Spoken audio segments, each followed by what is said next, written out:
Good morning, everyone. First of all, I warmly welcome you all in this YouTube channel of KDRS School.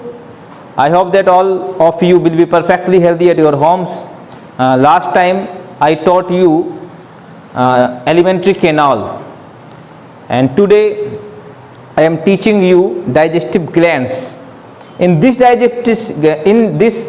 digestive glands जो है उसके अंदर 3 digestive glands आपकी क्या है पाई जाती है, और उसमें जो सबसे लार्जेस्ट आपकी डाइजेस्टिव ग्लैंड्स है वो आपकी होती है लिवर। क्या होती है? लिवर, यकृत। ठीक है ना। आज हम लिवर को ही पढ़ेंगे। यकृत जो है, लिवर है, जो आपका राइट साइड पे है, आपका इस राइट साइड पर जो आपकी सबसे बड़ी जो लार्जेस्ट ग्लैंड्स है, डाइजेस्टिव ग्लैंड्स है, लिवर, आज हम उसी को क्या करेंगे? पढ़ेंगे। ओके। तो यहाँ जो लीवर के बारे में कुछ थोड़ा आपको बता दूं, तो जो लीवर है एक्चुअली क्या है, वो 2 लोब्यूल्स में डिवाइड है। एक तो इसकी राइट लोब्यूल है और एक लेफ्ट। राइट में यानी राइट साइड है, लेफ्ट मतलब लेफ्ट साइड है। दोनों लोब्यूल्स जो होती है बहुत सारी हिपेटिक लोब्यूल्स से मिलकर वो बनी होती है। जो लोब है ना आपकी, right lobe and left lobe, वो बहुत सारे कोष्ठक नुमा संरचनाओं से, जिनको लोब्यूल्स हम कहते हैं, यानी हिपेटिक लोब्यूल्स। कौन से? हिपेटिक लोब्यूल्स से। और जो हिपेटिक लोब्यूल्स है, यानी जो हिपेटिक जो कोष्ठक है आपके, इसके अंदर बहुत सारी हिपेटिक सेल्स होती है। क्या होती है? हिपेटिक सेल्स होती है।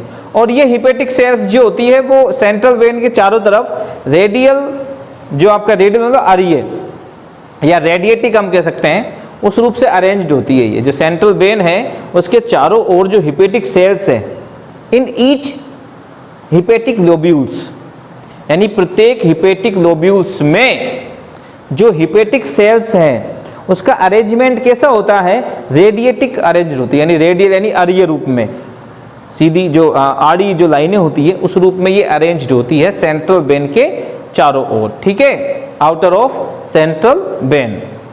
ओके। तो यहाँ जो आपकी हिपेटिक सेल्स है वो सिक्रिएट करती है bile juice. Bile juice is the main जो आपका सिक्रिएशन है लीवर का, वो है बाइल जूस, और वो सिक्रिएट होता है हिपेटिक सेल्स से। हिपेटिक सेल्स कहाँ होती है?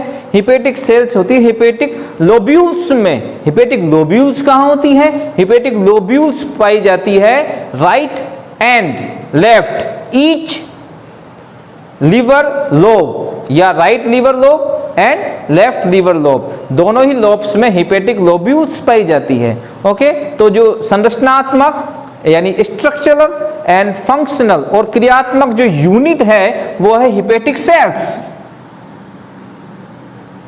ठीक है। और ये हिपेटिक सेल्स क्या कर रही है? सिक्रिएट कर रही है एल्कलाइन बाइल जूस। और ये जो बाइल जूस है, पित्त रस है, वो स्टोर होता है गाल ब्लेडर में, पित्ताशय में। पित्ताशय, gall bladder is a sac like organ, और उसका फंक्शंस क्या है, उसका कार्य क्या है? केवल बाइल जूस को स्टोर करना। इस बाइल जूस में कोई डाइजेस्टिव एंजाइम तो नहीं पाए जाते, बट इसके अंदर पाए जाते हैं बाइल पिगमेंट, पित्त वर्णक। For example bilirubin and biliverdin. Actually ये जो बिलीरुबिन और बिलीवर्डिन है, इनका जो फॉर्मेशन है वो होता है आरबीसी के डिकम्पोजिशन से। यानी आरबीसी जो आपकी होती है, मैच्योर्ड आरबीसी, जब उसका लाइफ स्पेन कंप्लीट हो जाता है, आरबीसी का जीवन काल होता है 120 दिन, 120 डेज।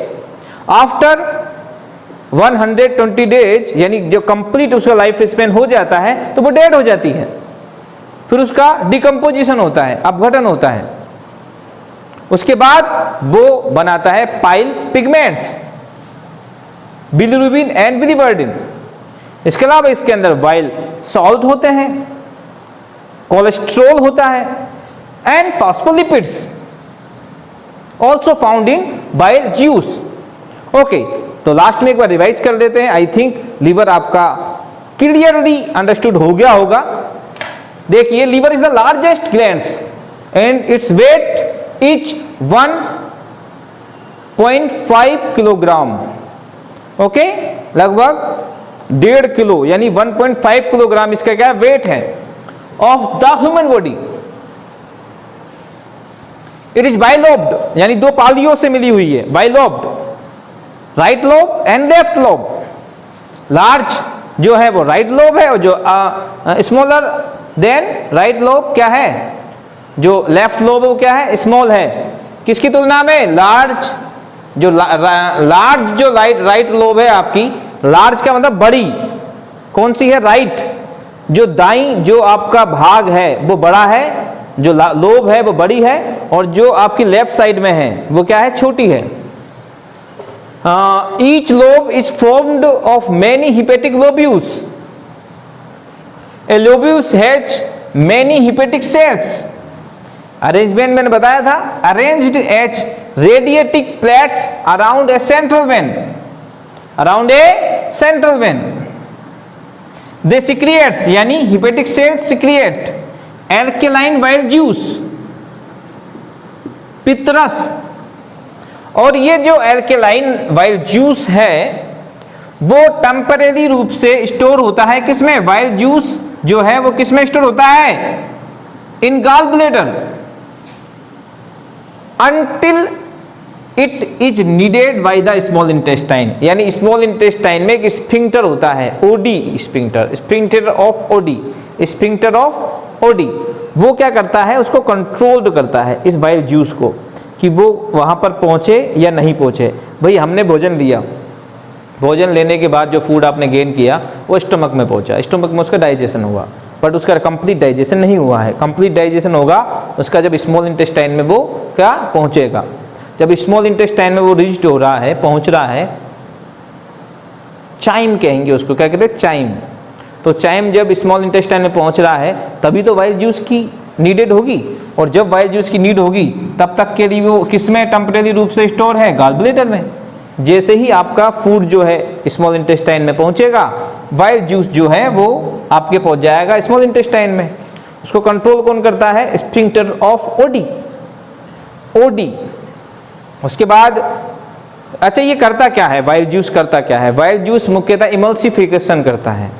इमल्सिफिकेशन क्या है, एक प्रोसेस है। एक्चुअली क्या है, जो फैट होती है, फैट को हम डायरेक्टली क्या नहीं कर सकते, डाइजेस्ट नहीं कर सकते। ऐसे इसका जो एंजाइम है वो लाइपेज होता है, लाइपेज एंजाइम जो होता है वो फैट को डाइजेस्ट करता है, बट वो डायरेक्टली इसको डाइजेस्ट नहीं कर सकता। जब आपका बाइल जूस होता है उसको इमल्सिफाइड कर देता है तो उसका जो डाइजेशन है वो थोड़ा इजी हो जाता है। तो यहाँ जो मेन जो फंक्शन है किसका, बाइल जूस का, वो क्या है, इमल्सिफाई फैट्स या इमल्सिफिकेशन ऑफ फैट्स, जो इसका मेन फंक्शन है किसका, बाइल जूस का। और एल्कलाइन होता है तो जो एसिड वेस्ट, जो एसिड नेचर होता है आपका फूड का, जो स्टमक के बाद आफ्टर स्टमक, तो उस एसिड जो नेचर है उसको क्या करता है, ये वेस्ट में करता है, यानी क्षारीय अवस्था में कन्वर्ट करता है। Okay, bile does not contain any digestive enzymes, यानी कोई एंजाइम नहीं है, बट इसके अंदर है bile pigments, bile salt, cholesterol and phospholipid also. Okay, तो ये है आपका कंप्लीट होता है